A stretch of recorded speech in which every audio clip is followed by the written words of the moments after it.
Hansı insanlardakı əllərdə, barmaqlarda uyuşma, çiyin boyun nahiyəsində ağrılar, boyun nahiyəsindən başa vuran ağrılar, baş gicəllənməsi, göz qaralması varsa, qulaqda səs-küy problemi, ürək döyüntünü artır, təzyiqini oynarsa videonun sonuna qədər diqqətlə dinlə. Bunların yaranma səbəbi boyun osteoxondrozdur. El arasında buna boyun arxası duzlaşma deyirlər. Boyun osteoxondrozunda ağrılar necə özünü bürüzə verir? Əsasən bax, boyun nahiyəsində sıxılma var. Orada yeyilmiş qığırdaq nəticəsində damarlarda, sinirlərdə sıxılma yaranır və beyin qan dövrünü pozur.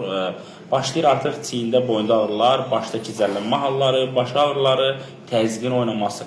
Bu kimi problemlərdə köhnə nəticə axtarırıqsa da biz mütləq şəkildə boyun nahiyəsindəki o sıxılmanı aradan qaldırmaq lazımdır. Mütləq şəkildə orqanizmi duzlaşma və kəslənmədən təmizləmək lazımdır. Beyin qan dövrünü normal salmaq lazımdır. Buna ağrı kəsilə etmək mümkün deyil. Ağrı kəsisin funksiyası ağrını dondurmaqdır. Masaj, tok, fizioterapiya, iqlaterapiya kimi xarici müdaxilələr isə köhnə nəticə vermir, yetərsiz qalır.